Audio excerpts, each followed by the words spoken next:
எல்லோருக்கும் வணக்கம். சுத்திகரிப்பு க்ளீனிங் ப்ராக்டிஸ் இது சம்மந்தமாக பேசணும்னு சிஸ்டர் சொல்லியிருந்தாங்க. பல எண்ணங்கள் இருக்குது. அதை வச்சு கொஞ்சம் சில கருத்துக்களை சொல்லிவிட்டு அதுக்கப்புறம் கேள்வி பதில்கள் பெரிய லிஸ்ட்டு கொடுத்துருக்காங்க. எந்த அளவுக்கு கவர் பண்ண முடியும்னு பார்ப்போம். அதுக்கப்புறமா சிட்டிங். சின்ன வயசில் நம்ம எல்லாருமே நம்மளுடைய வீட்டில் பெரியவங்களும் ஸ்கூலில் படிக்கும்போது நம்மளுடைய ஆசிரியர்களும் திரும்பி திரும்பி சொல்லக்கூடிய ஒரு விஷயம்னு சொல்லி பார்த்தீங்கன்னா, சுத்தம் சோறு போடும் அப்படின்னு சொல்லுவாங்க. எனக்கு இது ஸ்கூலில் கேட்கும்பொழுது அந்த அளவுக்கு புரியல. ஆனால் அந்த ஸ்கூலை கடந்து காலேஜுக்கு வந்து வேலைக்கு போகும்பொழுது இந்த சுத்தம் சோறு போடும் என்னன்றதுனுடைய அர்த்தம் கொஞ்சம் லௌகீக வாழ்க்கையில், மெட்டீரியல் லைஃப் சைடில் கொஞ்சம் புரிய ஆரம்பிச்சிது. மக்களால் நம்ம மனதில் என்ன இருக்குன்றத புரிஞ்சுக்க முடியாது, தெரிஞ்சுக்கிறது கஷ்டம். பல வருடங்கள் பழகின கணவன் மனைவி நடுவிலேயே இல்லை நம்மளுடைய அப்பா அம்மாவுக்கு கூட பார்த்திங்கன்னா நம்ம மனசில் என்ன ஓடுதுன்றது ஃபுல்லாக தெரியாது. எல்லாருமே நம்மளை கணிக்கிறது எப்படின்னு சொல்லி பார்த்தீங்கன்னா, இந்த எக்ஸ்டர்னல் ஹைஜீன் அப்படின்னு சொல்லுவாங்க. புறத்தில் தெரியக்கூடிய ஒரு புற சுத்தம். நான் வேலையில் ஃபஸ்ட்டு சேர்ந்த பொழுது எனக்கு இந்த எக்ஸ்டர்னல் கிளீன்லினஸ்ன்றது சின்ன வயசுலேருந்து நல்ல ஆணித்தரமாக எங்கள் வீட்டில் முக்கியமாக எங்கள் அம்மா அப்புறம் சில ஸ்கூல் ஆசிரியர்கள்லாம் நல்லா டீப்பாக இறக்கினதுனால என்னுடைய வேலை செய்யும் விதமும் சரி, என்னை சுற்றி நான் வச்சுக்கக்கூடிய விஷயங்களும் சரி. சில பேர் டேபிள் பார்த்திங்கன்னா குப்பையாக இருக்கும். வேலையை முடிச்சுட்டு சாயங்காலம் போகும்பொழுது அப்படியே அள்ளி போட்டு எல்லாத்தையும் ஒரு சைடில் தள்ளி துணியை போட்டு மூடிட்டு கிளம்பி போவாங்க. சில பேர் அது கூட பண்ண மாட்டாங்க. பஸ்ஸு பிடிக்கணும், அர்ஜெண்ட்டாக வீட்டுக்கு போகணும். நான் சொல்கிறதெல்லாம் ஒரு 30-35 வருஷத்துக்கு முன்னாடி யோசிச்சு பாருங்கள். இந்த காலகட்டத்தில் வேறு மாதிரி. அதையும் மீறி அதை சுத்தமாக வச்சுட்டு போகும்போது அதனுடைய முக்கியத்துவம் என்னன்றது எனக்கு புரிய ஆரம்பிச்சது. என்னுடைய அதிகாரிகள், சூப்பர்வைசர், மேனேஜர்ஸ் எல்லாருமே இந்த ஒரு பர்டிகுலர் விஷயத்தை அவங்க ரொம்ப பாராட்டினாங்க. பாராட்ட மட்டும் இல்லை, அப்பப்போ ஒரு ப்ரமோஷனோ ஒரு இன்க்ரிமெண்ட் டைமோ வரும்போது பார்த்திங்கன்னா இந்த சுத்தம்ன்றது ரொம்ப ரொம்ப முக்கியமாக அவங்க கருதினாங்க. நம்ம ஊரில் காமெடியாக சொல்கிற மாதிரி சிவப்பாக இருக்கிறோம் போய் சொல்ல மாட்டான்ற மாதிரி, ஒருத்தன் சுத்தமாக இடத்த வச்சுட்டானா கண்டிப்பாக அவனுடைய வேலை, அவன் சிந்திக்கக்கூடிய விதம் எல்லாமே சுத்தமாக பாங்காக இருக்கும். இது அப்படியே உண்மைன்னு எடுத்துக்க முடியாது. ஆனால் நிறைய பேர் நம்ம அப்படி தான் யோசிக்கிறோம். நீங்களே பல இடங்களுக்கு போகிறீங்க. அஃப்கோர்ஸ் இப்போ பேண்டமிக் சுச்சுவேஷன் அது வேறு. பொதுவாக நம்ம பார்த்தோன்னா நம்மளுடைய வாழ்க்கையில் கடைக்கண்ணிக்கு போகிறது, சாயங்காலம் எங்கேயாவது வெளியில் போகிறது, ஒரு கோயிலோ இல்லை ஒரு பப்ளிக் பிளேஸோ ஒரு பார்க்கோ, இல்லை சில நேரங்களில் கல்யாணங்களுக்கு போவோம். போனோடனே நம்மளுடைய கண் ஆட்டோமேட்டிக்காக பார்த்தீங்கன்னா யார் பளிச்சுன்னு நம்மளுடைய எஸ்டிமேட், ஒவ்வொருத்தருடைய சுத்தம்ன்ற எஸ்டிமேட்டு ஒவ்வொருத்தருக்கு மாறும். நம்ம மனசில் பளிச்சுன்னு யார் தோன்றாங்களோ ஆட்டோமேட்டிக்காக நம்ம அவங்களோட போய் தெரிஞ்சவங்களாக இருந்தால் உட்காருவோம், பேசுவோம். இப்போ இந்த காலத்தில் பார்த்திங்கன்னா பளிச்சுன்னு சுத்தமாக இருந்தால் செல்ஃபி கூட எடுத்துப்போம். ஸோ ஆக்சுவலாக பார்த்திங்கன்னா அந்த சுத்தம்ன்றது சோறு போடுன்றதுனுடைய ஒரு பரிணாமம் எனக்கு வேலைக்கு போனோன்னு புரிய ஆரம்பிச்சது. அதனுடைய முழு பரிமாணம் என்ன அப்படின்னு பார்க்கும்பொழுது,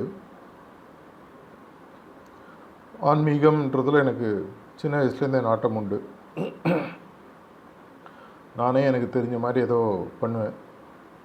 தியானம்லாம் கூட நானே ஏதோ ஒரு பண்ணியிருக்கேன். சிவனோட சிலை வச்சு அப்படியே பார்க்குறது, அனுமார் சிலை வச்சு அப்படியே பார்க்குறது, கண்ணை மூடிட்டு சிவனை பற்றி யோசிக்கிறது. தெரிஞ்சோ தெரியாமையோ பல வருடங்களாக இந்த பூஜைகள், புனஸ்காரங்கள், பல கதைகள் நம்ம படிக்கிற எல்லா புத்தகமே சின்ன வயசில் பார்த்தீங்கன்னா பெரிய பெரிய ஞானிகளும் பெரிய துறவிகளும் பார்த்திங்கன்னா கண்ணை மூடி ஒரு தியான நிலையில் இருக்கிற மாதிரி தான் நார்மலாக காட்டுவாங்க. அவங்க பின்னாடி தான் ராஜா ராணிகள் அறிவுரை கேட்டோ இல்லை அவங்க தான் அவங்களுடைய ஒரு ராஜகுருவாக இருப்பாங்க. அப்படின்னா இவங்க போய் வணங்குற அளவுக்கு அவங்கள்ட்ட இருக்குன்னா எங்கேருந்து வருதுன்னு பார்த்தீங்கன்னா கண்ணு மூடிட்டு உட்காந்துருக்காங்க. சின்ன வயசில் இதை பற்றிலாம் நான் கேட்கும்போது நிறையா பேருக்கு இது பதில் சொல்வதற்கு நேரடியாக தெரியல. தியானம் பண்ணுறாங்கப்பா, தியானம்லாம் வந்து இந்த வயசுலாம் பண்ண முடியாது அப்படின்னு அந்த 4 வகை விஷயம், பிரம்மச்சரியம், அந்த மாதிரி கிரகஸ்தாஸ்திரம், அந்த 4 ஸ்டெப்பை சொல்லி கடைசியில் தான் வந்து சந்நியாசம், வானப்பிரஸ்தம், அதுக்கப்புறம் சந்நியாசம் போகும்போது தான் நீலாம் தியானம் பண்ண முடியுன்றதெல்லாம் கூட எனக்கு சில பேர் அறிவுரைகள்லாம் சொல்லியிருக்காங்க.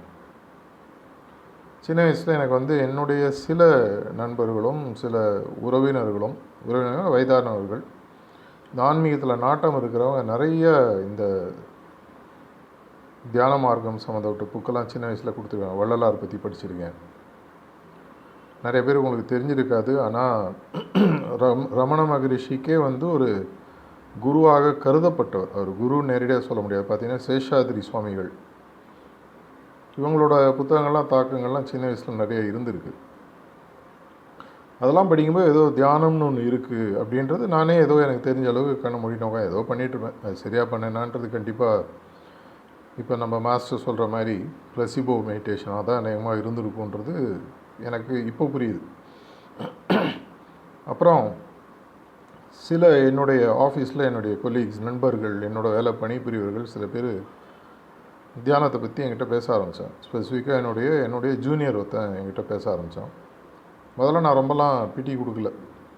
ஏன்னா நான் வந்து ரொம்ப டீப்பாக ரிலிஜனில் இன்வால்வ்டாக இருந்து வாரம் கோயிலுக்கு போகிறது, சரியான நேரத்தில் பூஜை பண்ணுறது, இந்த மாதிரி விஷயங்கள்லாம் ரொம்ப டீப்பாக இறங்கியிருந்தது. ரொம்ப ஒரு ஆர்த்தடாக்ஸ் ஃபேமிலின்ற மாதிரி இருந்ததுனால அதெல்லாம் ஆட்டோமேட்டிக் வந்து. ஸோ அதனால் இதெல்லாம் எதுக்கு, தியானம்லாம் தேவையே இல்லை, இது போகும் அப்படின்ற ஒரு எண்ணம் இருந்தது. அதுக்கப்புறம் மெதுவாக படிக்க ஆரம்பித்தேன். பிரின்சிபல்ஸ் ஆஃப் சர்ச் மார்க்லாம் படித்து அதுக்கப்புறமாக 1992 எனக்கு நம்ம தியான மார்க்கத்தில் இன்ட்ரடக்ஷன் கிடைக்குது. சஹஜ மார்க்கம், ஹார்ட்ஃபுல்னஸ்ன்னு நீங்கள் இப்போது உங்களுக்கு தெரியக்கூடிய ஒரு வார்த்தை. அது வந்ததுக்கப்புறம் தான் எனக்கு இந்த சுத்தம் சோறு போடுன்ற வார்த்தையினுடைய இன்னொரு பரிணாமம் மெதுவாக புரிய ஆரம்பிச்சு. உடனே புரிஞ்சதானா? கண்டிப்பாக கிடையாது. இன்னும் புரிஞ்சிட்ருக்கு. புது புது டைமென்ஷன்ஸ் புரிதல் நிறைய வந்துட்டுருக்கு. அதில் ஆனால் ஒன்று புரிய ஆரம்பிச்சது என்னென்னா, உடலுக்கு சோறுன்றது நம்மளுடைய என்ஜான் வயிறு. ஆன்மாக்கு சோறு அப்படின்னு பார்த்தீங்கன்னா டிரான்ஸ்மிஷன். இப்போ நம்மளுடைய வயிறு ஏற்கனவே நிறைஞ்சிருந்தாலோ, நம்மளுக்கு ஒரு இன்டைஜஷன் இருந்தாலோ கண்டிப்பாக நம்மளால் சரியாக சாப்பிட முடியாது, சாப்பிட்டதை ஜீர்ணிக்க முடியாது. அப்போது நீங்கள் எடுத்துக்கக்கூடிய உணவானது உடலில் இருக்கக்கூடிய பல பகுதிகளுக்கு போய் சேர்ந்து அதனுடைய புரதச்சத்தோ மற்ற சத்தோ கொடுத்து அந்தந்த ஆர்கனை ரீவைட்டலைஸ் பண்ணுறதுக்கு, உறுப்புகளை ரீவைட்டலைஸ் பண்ணுறதுனுடைய அதனுடைய வேலையை அது தவறிடும். என்னுடைய ஃபஸ்ட்டு ப்ரிஃபெக்ட்னு பார்த்தீங்கன்னா திரு வரதன். இப்போ இல்லை, அவர் மிஷனில் ஒரு 10 வருஷத்துக்கு மேலே இருந்தவங்களுக்கு கண்டிப்பாக வரதன் மாமாவை தெரிஞ்சிடும். அவர் சுத்திகரிப்பு பற்றிலாம் நிறையா க்ளீனிங் சொல்லுவாங்க, நிறைய எக்ஸ்பிளைன் பண்ணார். எனக்கு அது ஒன்றும் பெரிய இம்ப்ரெசிவாலாம் இல்லை. காத்தால் தியானத்தில் இருக்கக்கூடிய நாட்டம் அந்த சாயங்காலம் எனக்கு சுத்திகரிப்பில் பெருசாக இல்லை. 2 விஷயம். ஒன்று முட்டாள்தனம், 2வது கொஞ்சம் அகம்பாவம்னு வச்சுக்கோங்க. முட்டாள்தனம் என்னென்னா, என்னுடைய உடல் நலத்தில் ஒரு பிரச்சனைனா ஒரு டாக்டர் தான் போய் பார்ப்பேன். நான் வரதன் மாமாட்ட நிறைய தடவை சொல்லியிருக்கேன், நீங்கள் தானே ப்ரிசெப்ட், நீங்கள் க்ளீன் பண்ண, நான் ஏன் பண்ணிக்கணும் அப்படின்னு சொல்லுவேன். சிரிப்பார் அவர். எனக்கு பிரச்சனைன்னா நான் ஒரு டாக்டர்கிட்ட போகிறோமா, எனக்கு ஒரு க்ளீனிங்னா நீங்கள் தான் பண்ணணும், நான் ஏன் நானே பண்ணிக்கணும். கிட்டத்தட்ட ஒரு நிறையா வருடங்களுக்கு இப்படி தான் இருந்தது. அதுக்கப்புறம் ஒரு முறை சார்ஜியோடு உட்காந்து பேசிகிட்டு இருக்கும்பொழுது ஒரு ரொம்ப சீனியர் ப்ரிசெப்டர் ஒருத்தர், பாபுஜி காலத்துலேருந்து அவர் ப்ரிசெப்டராக இருந்தவர், இப்போ இல்லை. அவர் வந்து பேசிகிட்டு இருந்தார். பேச்சு வரும்போது கடைசியாக அவரை பார்த்து கேட்டார், எனக்கு அந்த உண்மை தெரிஞ்சாகணும்னு அந்த முதல் மரியாதை வசனம் மாதிரி எனக்கு இன்றைக்கி நீங்கள் ஒரு பதில் சொல்லியே ஆகணும். நான் பாபுஜி காலத்துலேயும் கேட்டுட்ருக்கேன், எனக்கு யாரும் பதில் சொல்ல மாட்டேன்றாங்க, என்ன அப்படின்னு கேட்டார். நீங்கள் தானே மாஸ்டரு, தியானம் முக்கியமாக க்ளீனிங் முக்கியமாக, எனக்கு உண்மையை சொல்லுங்கள், எனக்கு இனி இது பதில் தெரிஞ்சாகணும். அது எப்படிப்பா சொல்ல முடியும், தியானமும் முக்கியம் க்ளீனிங்கும் முக்கியம். இது மாதிரி கிட்டத்தட்ட ஒரு 20-25 நிமிஷம் போச்சு. அவர் ஆனால் சார்ஜிக்கு பாபுஜிக்கு ரொம்ப ரொம்ப க்ளோஸாக இருந்தவர், சார்ஜிக்கும் ரொம்ப ரொம்ப க்ளோஸு. ஒரு லெவலுக்கு மேலே சார்ஜி மகாராஜால் அவருடைய கேள்வியிலேருந்து தப்பிக்க முடியல. அவர் இன்றைக்கி எனக்கு பதில் தெரியாமல் அவனை விடமாட்டேன்ற மாதிரி லிட்ரலாக அவர் வந்து ஃபோர்ஸபுளாக திருப்பி வெவ்வேறு ஹிந்தியில் தான் நடந்தது பேச்செல்லாம். மாற்றி இதே தான், எங்கே சுற்றி அவர் என்ன மாதிரி பதில் சொன்னாலும் திரும்பி போக்கு காட்டினாலும் இங்கே வந்து நிற்கிறார். கடைசியில் நீ இவ்வளோ கேட்கறதுனால நான் உனக்கு சொல்கிறேன், இதனால் நான் உங்களுக்கு சொல்கிறேன், இதனால் அது முக்கியம் இல்லை இது முக்கியம்னு கிடையாது. ஆனால் without cleaning meditation has no impact அப்படின்ற மாதிரி ஹிந்தியில் சொன்னார்.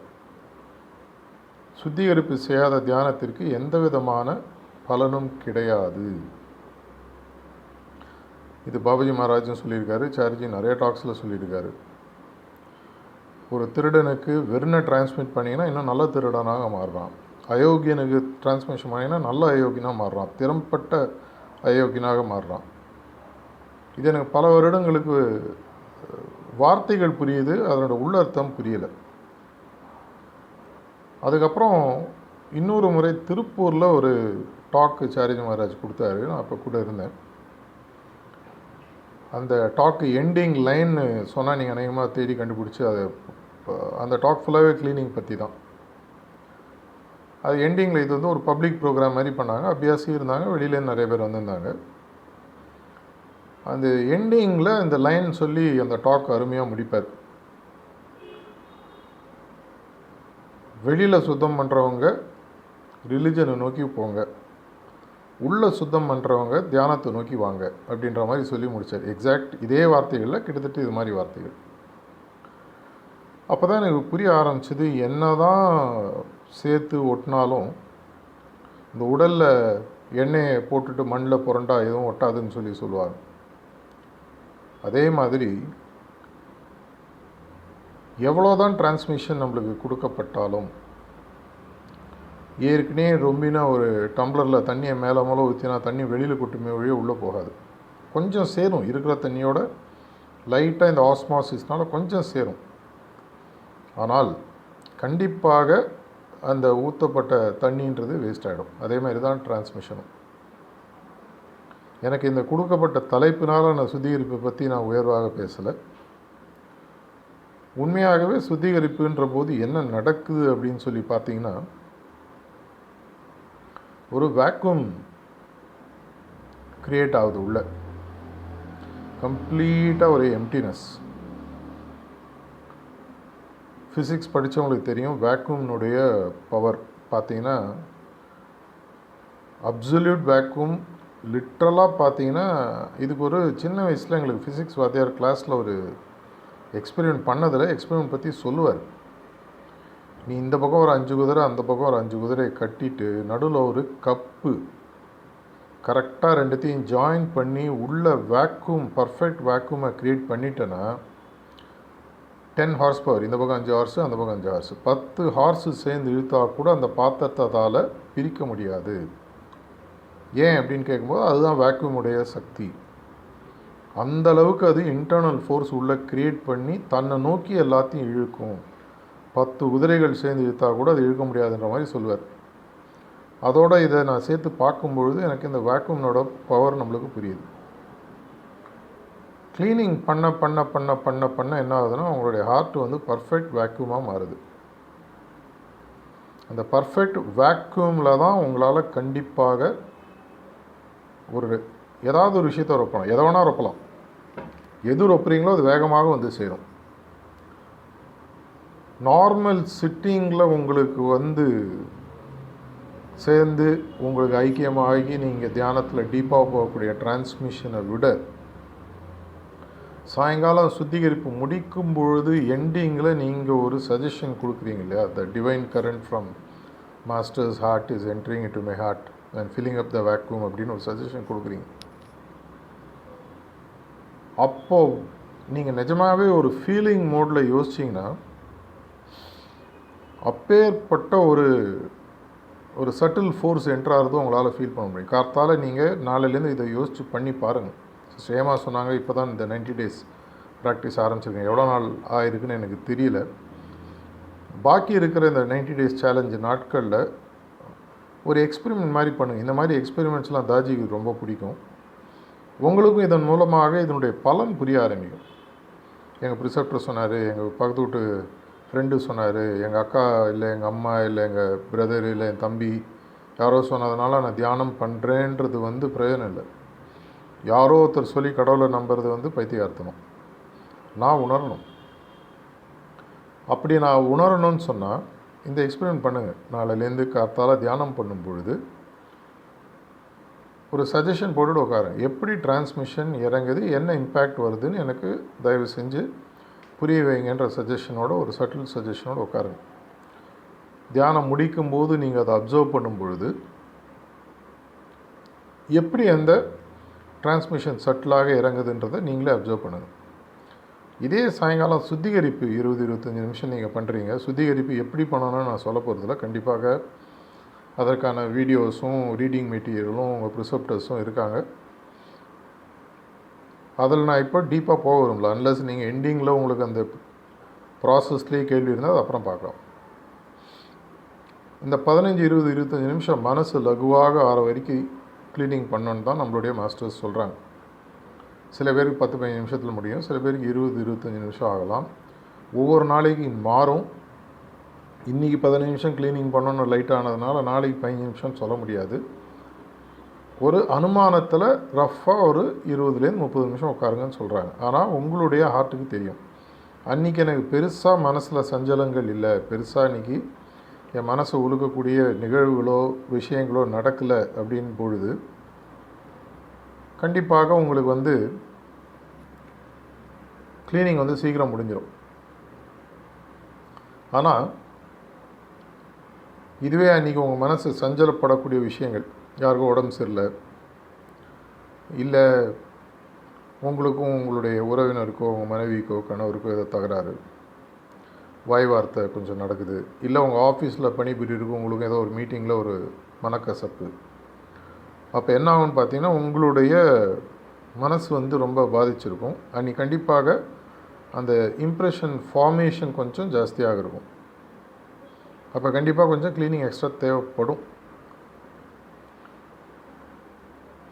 இந்த க்ளீனிங் முடிக்கும்போது இந்த சஜஷன் கொடுத்து முடிக்கிறீங்க இல்லையா, மாஸ்டரோட ஹார்ட்டில் இருக்கிற டிவைன் கரண்ட் என்னுடைய ஹார்ட்டில் இந்த க்ளீனிங் மூலமாக உருவான வேக்யூமில் வந்து செட்டில் ஆகுது, அதை நிரப்புகிறது அப்படின்ற ஒரு சஜஷன் முடிக்கும்போது ஒரு பெரிய வித்தியாசத்தை உங்களால் கண்டிப்பாக உணர முடியும். நான் உணர்ந்திருக்கேன். அட்லீஸ்ட் ஒரு 3/4 டம்ளர் இருக்கிற டம்ளரில் சொட்டு சொட்டாக தண்ணி விட்டு ரொம்பும்போது தண்ணியில் பெருசாக தண்ணியினுடைய அளவில் மாற்றம் பெருசாக தெரியாது. ஆனால் ஒரு காட்டாறு ஓடி வரும்போது ஒரு பள்ளம் இருந்ததுன்னா அதை விழக்கூடிய வேகம் பார்த்தீங்கன்னா சுழல் மாதிரி வந்து விழும். ஆனால் சட்டிலாக இருக்கும். இந்த வித்தியாசத்தில் உங்களால் உணர முடியும். இது எதற்காக சொல்கிறேன்னா, க்ளீனிங் பண்ணதுக்கப்புறம் வரக்கூடிய அந்த வேக்யூமில் அந்த சஜஷனோடு முடிக்கிறதுக்கு நிறைய பேர் காரணங்கள் பல முறைகள் கேட்டிருக்காங்க. சாரிஜிக்கு நிறைய பேர் கேட்டுக்கோ, நானே கூட இருந்திருக்கேன். க்ளீனிங் பண்ணிட்டு அப்படியே எழுந்து போகக்கூடாதான்னு. அப்படியே எழுந்து போனால் எதாவது குப்பை வந்து உட்காருன்னு சிரிச்சுன்னே சொல்லுவார். ஏன்னா வேக்யூம் வந்து என்டையர் நேச்சரில் எதை வேணால் அட்ராக்ட் பண்ணும். ஏன்னா வேக்யூம்னுடைய பவர் வந்து அப்சல்யூட் அப்படின்னு சொல்லுவாங்க. அந்தளவுக்கு இன்ஃபேக்ட் என்டையர் யூனிவர்ஸையே பார்த்தீங்கன்னா வேக்யூம் தான் ஹோல்ட் பண்ணிகிட்ருக்கு. ஒரு சிம்பிளாக நீங்கள் வந்து உங்களுடைய கிராவிடேஷ்னல் ஃபோர்ஸுன்னு சொல்லுவாங்க.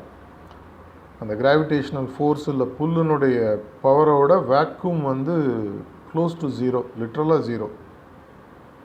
ஆனால் அதுதான் இந்த யூனிவர்ஸையே ஹோல்ட் பண்ணியிருக்கு. அப்படின்னா எப்பேற்பட்ட சக்தி இருக்கும் அப்படின்னு சொல்லி யோசிப்பாரு. அந்த சக்தி நீங்கள் மனசில் உருவாக்கி, அதுவும் உங்கள் சுத்து புத்து இப்போ பக்கத்தில் இருக்கக்கூடிய விஷயங்களோ இல்லை ஆட்களோ சரியாக இல்லைன்னு சொன்னால், உங்களுக்கு தெரிஞ்சோ தெரியாமையோ அந்த அழுக்குகளும் மாசுக்களும் நேரடியாக உங்களுடைய அந்த வேக்யூம் க்ரியேட் பண்ண ஹார்ட்டில் போய் உட்காரும். அது நல்லதில்லை. திரும்பி நீங்கள் தான் அதை க்ளீன் பண்ணி ஆகணும். அதனால தான் அந்த சஜஷனோடு முடிக்கிறோம். இதே மாதிரி சின்ன வயசில் நம்ம எல்லாருக்குமே இங்கிலீஷ் கிளாஸில் நம்மளுடைய வாத்தியார்லாம் மாரல் ஸ்டோரியில் முக்கியமாக ஒரு லைனை திருப்பி திருப்பி சொல்லியிருப்பாங்க. நீங்களாம் கண்டிப்பாக கேட்டிருப்பீங்க. இன்றைக்கும் நிறைய ஸ்கூலில் அதெல்லாம் சொல்கிறாங்க.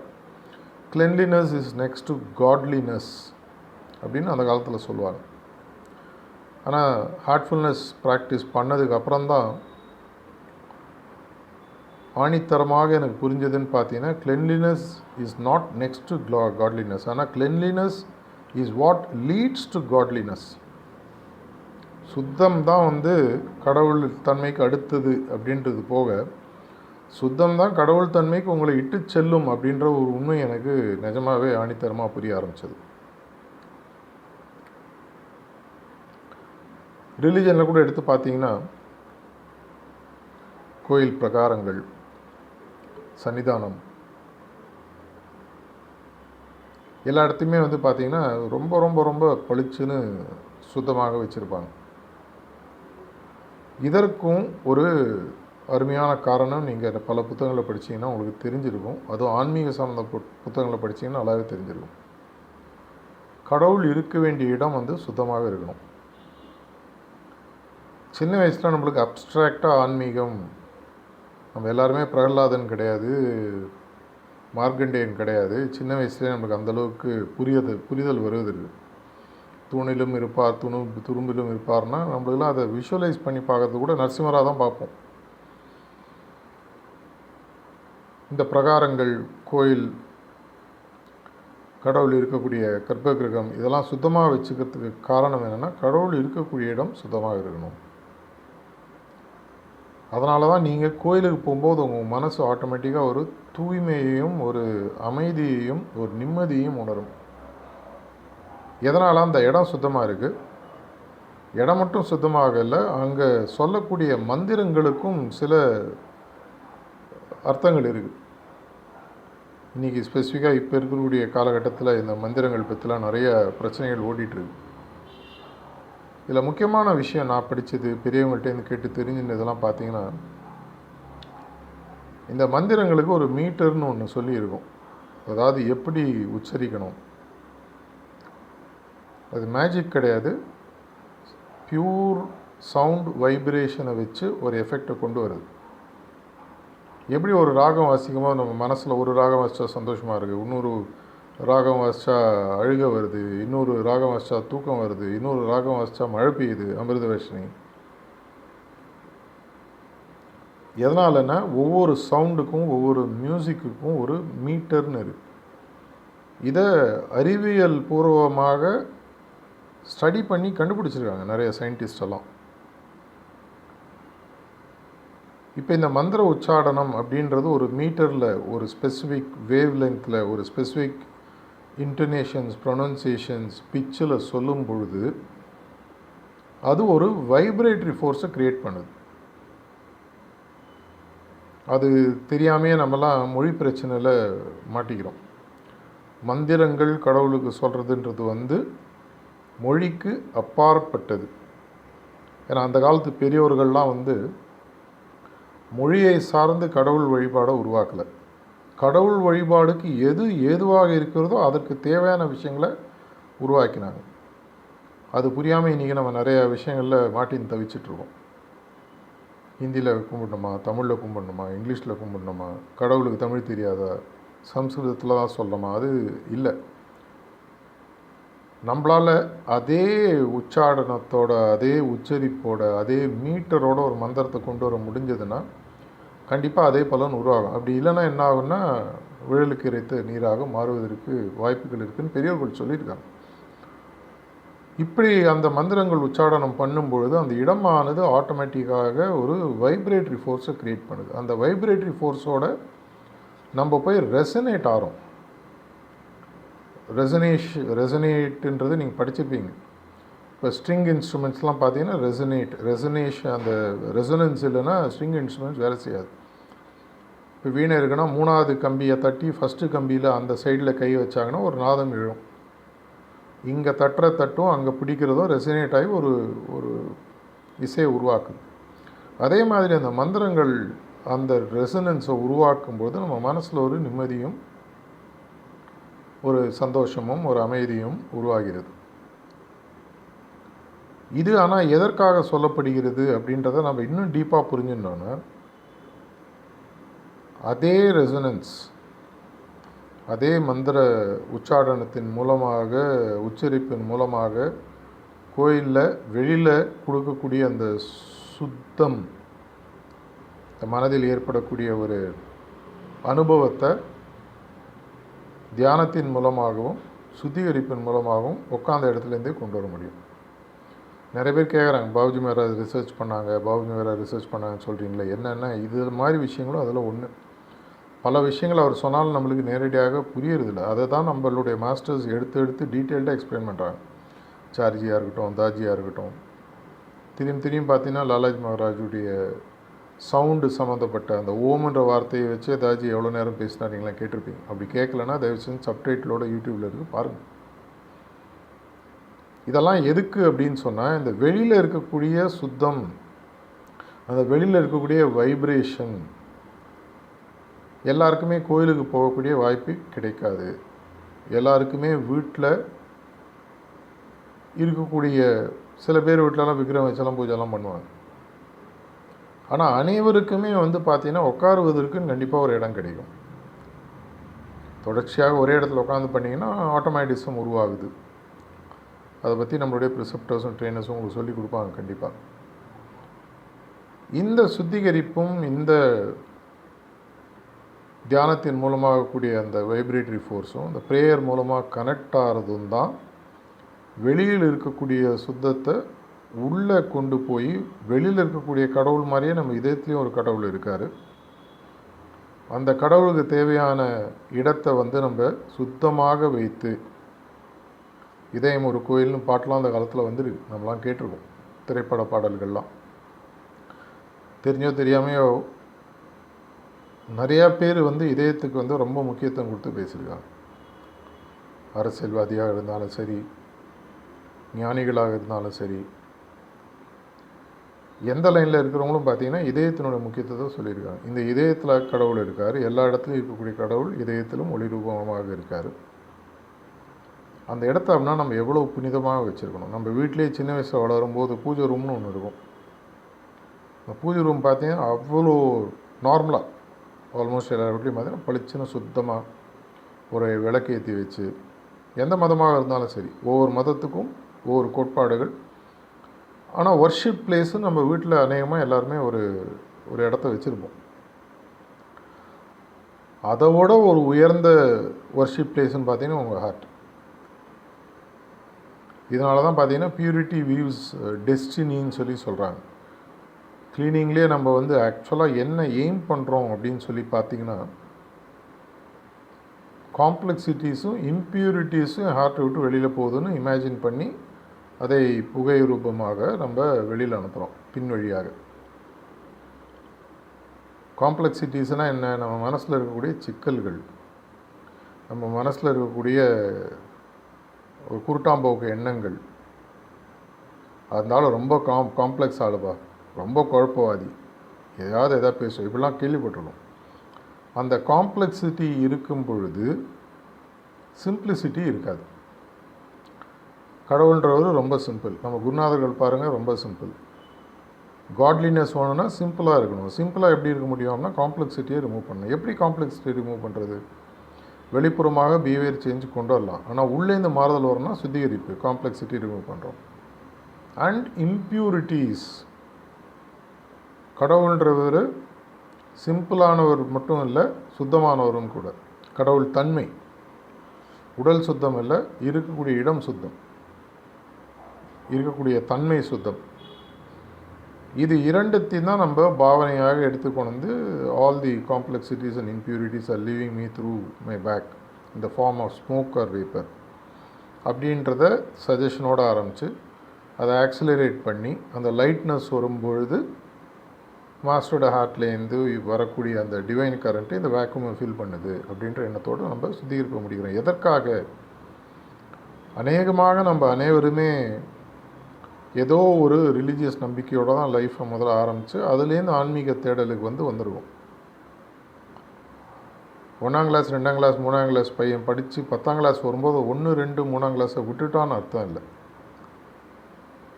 அந்த சிலபஸை கவர் பண்ணியாச்சு, அதோட இன்னொரு ஹையர் லெவல் சிலபஸ் படிக்கணும் அப்படின்னா ஆன்மீகம்தான் பெஸ்ட்டானா ஆன்மீகத்துக்கு மேலே இருக்குன்னு பாபுஜி மகாராஜ் சொல்கிறார்.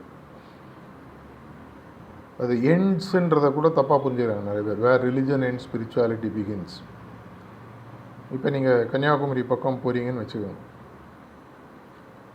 கன்னியாகுமரியில் 3 கடல்கள், ஓஷன்ஸ் மர்ஜ் ஆகுது. Arabian sea, bay of Bengal, Indian ocean. அங்கே கைடோடு போகும்போது அப்படியே ஒரு கை காட்டுவார், இந்த பக்கம் பாருங்கள் சார், இதோட பே ஆஃப் பெங்கால் முடியுது, அங்கேருந்து இந்தியன் ஓஷன் ஆரம்பிக்குது, இப்படி வந்தீங்கன்னா அரேபியன் சி அப்படின்வார். சில நேரத்தில் நம்ம உச்சத்தில் ஏறி போய் கூட அங்கேருந்து பார்த்தா கூட உங்களுக்கு லைட்டாக தெரிகிற மாதிரி ஒரு ஃபீலிங் இருக்கும். கலர், சீயோட கலர் மாறும்.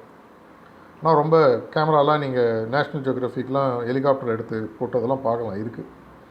இது எதுக்கு சொல்கிறேன்னா அதே மாதிரி தான் ரிலிஜன், ஸ்பிரிச்சுவாலிட்டி இதெல்லாம். Nothing ends anywhere.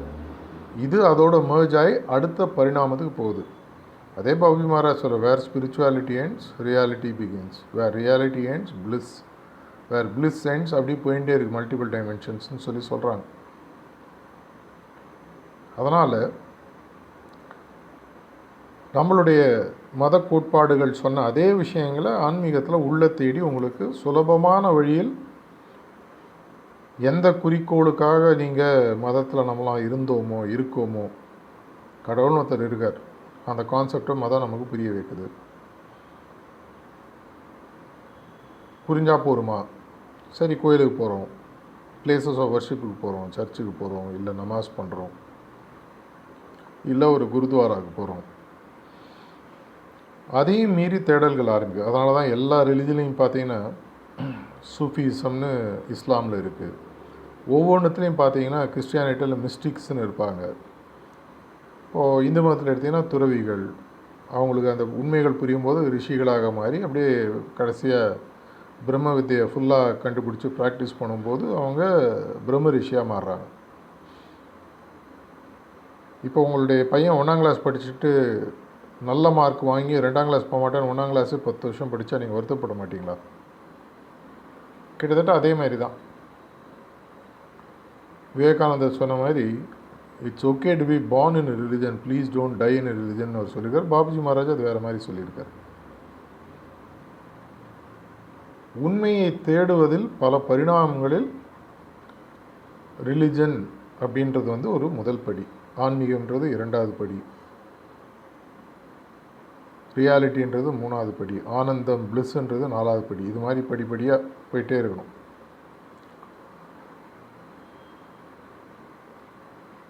இந்த கிளீனிங்கில் இன்னும் முக்கியமான ஒரு விஷயம்னு சொல்லி பார்த்தீங்கன்னா,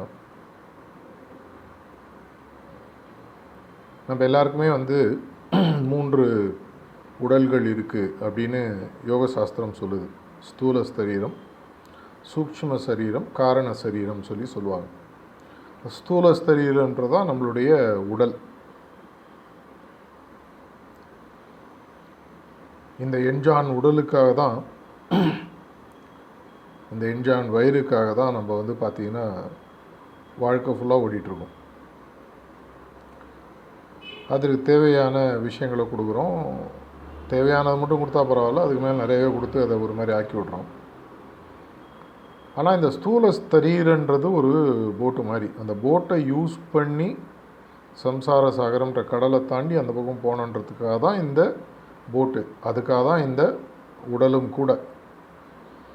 அப்போ அப்படின்னா நம்மளுடைய ஆன்மீக வேலைன்றது இந்த போட், இந்த போட்டுக்குள்ளே தான் இந்த physical organs including physical heart இருக்குது.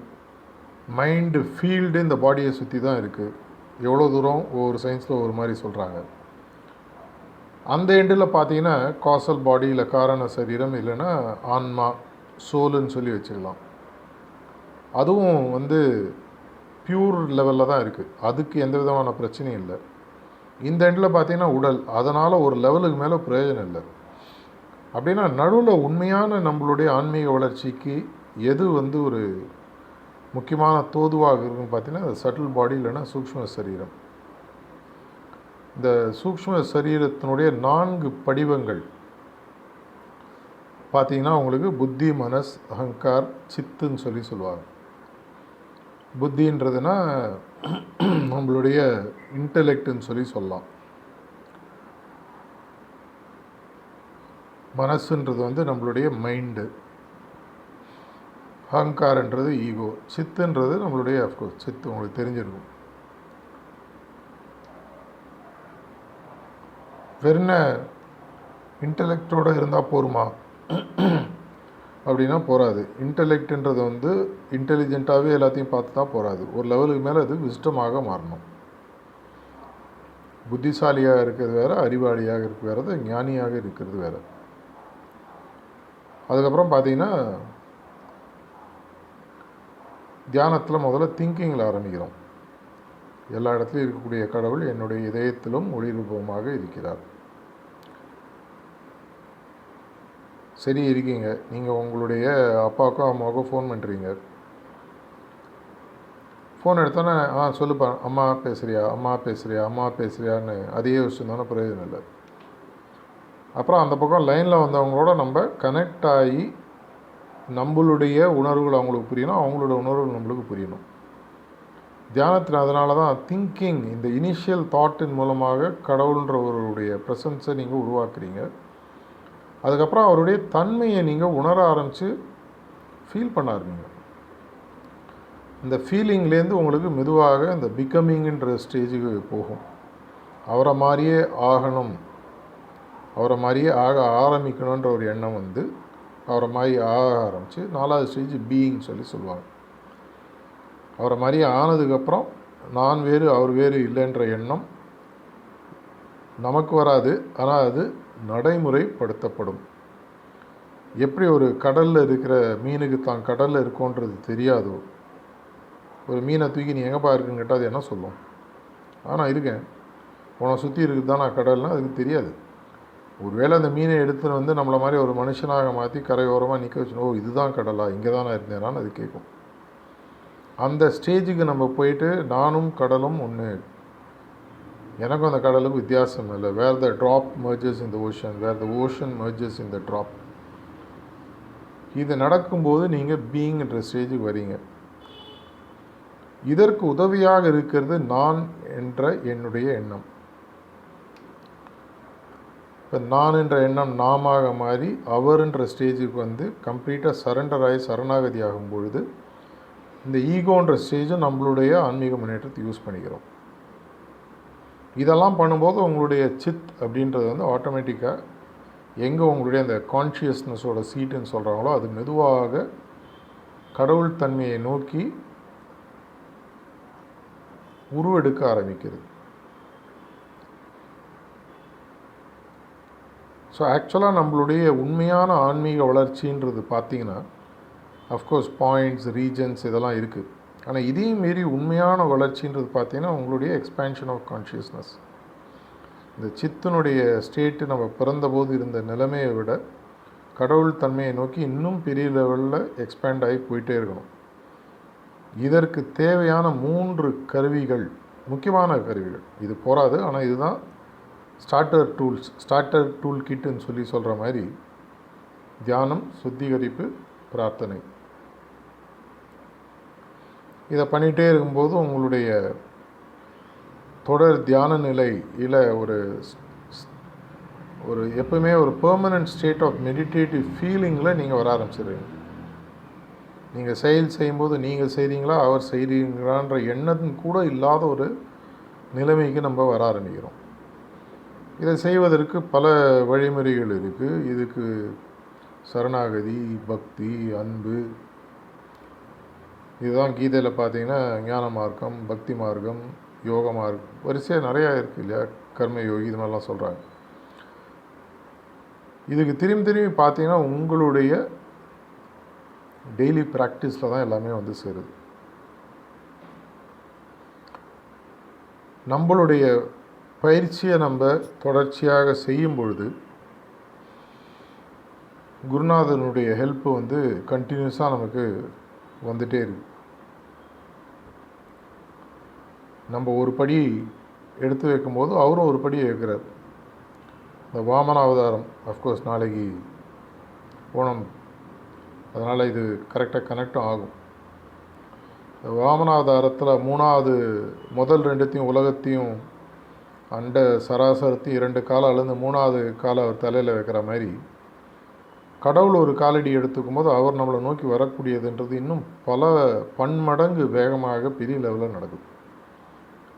ஆனால் அதுக்கு ஃபஸ்ட்டு எஃபர்ட் யாருதுன்னு பார்த்தீங்கன்னா நம்மளோடது. 24 மணி நேரம் நம்ம எல்லாருக்குமே இருக்குது, யாருக்குமே எக்ஸ்ட்ரா கிடையாது. இந்த செஷன் பார்க்குறவங்க யாராக இருந்தாலும் இல்லைங்க எனக்கு 26 மணி நேரம், நான் சைடில் 2 மணி நேரம் இன்னொருத்தர் கொடுக்குறாரு அப்படின்லாம் யாருக்கும் கிடையாது. எல்லாருக்கும் அதே 24 மணி நேரம் தான். ஆனால் இந்த 24 மணி நேரத்தை நீங்கள் எந்த அளவுக்கு நல்லா யூஸ் பண்ணுறீங்கன்றது உங்கள் கையில் இருக்குது. தூங்குவதற்கு ஒரு 4லேருந்து 5 மணி நேரம் தியானம் சரியாக செஞ்சு பிரார்த்தனை, இரவு பிரார்த்தனை சரியாக செஞ்சீங்கன்னா, தாஜி அவருடைய பல டாக்ஸில் சொல்லியிருக்காரு, யோக நித்திரைன்ற ஸ்டேஜுக்கு நேரடியாக போகிறீங்க.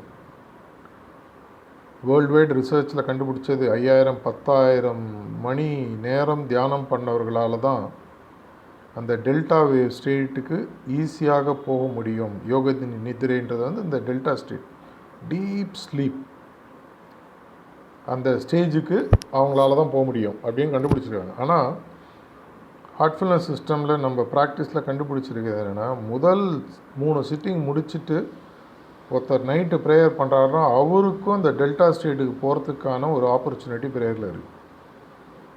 மனமுருகி நீங்கள் படுக்கிறதுக்கு முன்னாடி 10th மேக்ஸிம் மனசில் கொண்டு சரியாக இரவு படுக்கைக்கு முன்னாடி பண்ணக்கூடிய பிரார்த்தனையை பண்ணி மாஸ்டரோடைய உங்களுடைய எண்ணம் ஐக்கியமாகி அப்படியே படுக்கைக்கு போனீங்கன்னா நேரடியாக உங்களுக்கு யோக நிதிரை உருவாகும்.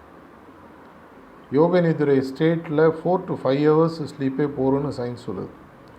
உங்களுக்கு என்ன தேவைன்றது உங்கள் உடல் சொல்லும். இருந்தாலும் சயின்ஸ் சொல்லுது பார்த்தீங்கன்னா யோக நிதிரை ஸ்டேட்டில் ஒருத்தர், ஏன்னா நம்ம நார்மலாக ஸ்லீப்பு பேட்டர்ன் பார்த்தீங்கன்னா 8 மணி நேரம் தூங்கினா 3 மணி நேரம் தான், 2லேருந்து 3 மணி நேரம் தான் நம்ம வந்து அந்த யோக நிதிரையில் டீப் ஸ்டேட் ஸ்லீப்பில் இருப்போம்.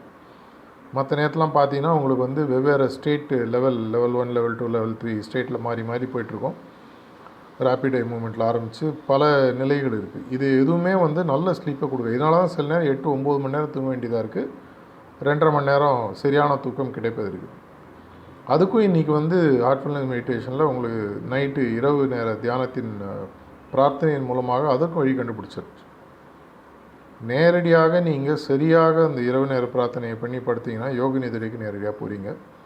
அதேமாரி கார்த்தால் அந்த யோக நிதிரையிலேருந்து எழுந்து நீங்கள் உங்களுடைய பிரார்த்தனையை சொல்லி எழுந்து பாயிண்ட் பி க்ளீனிங்கை பண்ணி பிரார்த்தனையை முடித்து சன்ரைஸ் சூரியன் உதயமாவதற்கு முன்னாடி தியானத்தை முடிக்கும்பொழுது மொத்தமாக உங்களுக்கு தேவை பார்த்தீங்கன்னா 1லேருந்து 1.5 மணி நேரம் உங்களுடைய ப்ராக்டிஸ்க்கு, அவ்வளோதான் தேவை. அதுக்கு மேலே தேவையில்லை. அதுக்கு மேலே எப்போ நேரம் தேவைன்னா இந்த மார்க்கம் உங்களுக்கு பிடிச்சி இதற்காக நீங்கள் நேரம் செலவழிக்கணும்னு நினச்சிங்கன்னா அடிஷ்னல் டைம் தேவை. ப்ராக்டிஸுக்குன்னு பார்த்தீங்கன்னா 1.5 மணி நேரம், கொஞ்சம் புக்கு படிச்சிங்கன்னா மேக்ஸிமம் 2 hours. ஒரு நாளைக்கு என்னுடைய பிறவி பயனை அடைவதற்கு 24 மணி நேரத்தில் 2 மணி நேரம் கூட ஒதுக்க முடியுமா முடியாதான்றதுக்கான பதிலை நீங்கள் தான் சொல்லணும். இதன் மூலமாக வரக்கூடிய பலன்கள் நமக்கு தெரியும். கோடிக்கணக்கான ஜென்மங்கள் எடுத்து அதன் மூலமாக கடவுளை அடைய முடியாமல் மீண்டும் மீண்டும் மானிட பிறப்பை எடுக்கக்கூடிய ஒரு நிலையில் நம்ம இருக்கோம். 84 லட்சம் வகையான பிறவிகளை தாண்டி மனித பிறவிக்கு வரதா சாஸ்திரங்கள் சொல்லுது. மனித பிறவிக்கு வந்ததுக்கப்புறம் எவ்வளோ 100 1000 லட்சக்கணக்கான ஜென்மங்கள் மீண்டும் மீண்டும் எடுக்கிறோன்றது நமக்கு தெரியாது. ஆனால் அப்படி தெரியாமலோ தெரிஞ்சோ இன்றைக்கி அந்த தியானமாக ஆரம்பித்து இருப்பதற்குள் உயரிய குறிக்கோளை இந்த வாழ்க்கையிலேயே அடைய முடியும் அப்படின்ற ஒரு வழி பிறந்து அதற்காக என்னால் ஒரு 1.5 மணி நேரம் கூட ஒதுக்க முடியலன்னா நம்ம சீரியஸாக இன்ட்ராஸ்பெக்ட் பண்ணணும். நம்மளுக்கு ஒன்றும் குறிக்கோள் புரியலை, இல்லை குறிக்கோள் பரவாயில்ல அப்புறம் பார்த்துக்கலாம்ப்பா, நம்ம ஊரில் எல்லாம் மேலே இருக்கிறோம் பார்த்துப்பான்ற மாதிரி விட்டுறோம். ஸோ த ஃபஸ்ட் ஒன் இந்த டாக் இப்போ முடிக்கும் பொழுது நான் சொல்கிறது என்னென்னு பார்த்தேன்னா, தியானம் மட்டும் இல்லை, சுத்திகரிப்பு மட்டும் இல்லை, பிரார்த்தனை மட்டும் இல்லை, இந்த மொத்த பேக்கேஜ் ஆஃப் ப்ராக்டிஸையும் கரெக்டாக ஒரு 1.5 மணி நேரம் ஒதுக்கி நீங்கள் பண்ணும் பொழுது உங்களுடைய குறிக்கோளை நோக்கி நீங்கள் ரொம்ப ரொம்ப வேகமாக போவதற்கான வாய்ப்புகள், ஒரு சூப்பர் ஃபாஸ்ட் நடந்து போகிறதோட ஒரு சூப்பர் ஃபாஸ்ட் ட்ரெயினோட ஒரு ஃப்ளைட்டோட ஒரு ராக்கெட், அந்த ஸ்பீடுக்கு குறிக்கோளை நோக்கி போகிறதுக்கு உங்களுக்கு வாய்ப்புகள் இருக்குது. இந்த வாய்ப்புகளை நீங்கள் நல்லா பயன்படுத்திக்கணும் அப்படின்ற ஒரு குறிக்கோளோட பிரார்த்தனையோட இப்போ இந்த உரையை முடிச்சுக்கிறேன். இதை கேள்வி பதில் இருந்தால் வில் கண்டினியூ தட். தேங்க்யூ.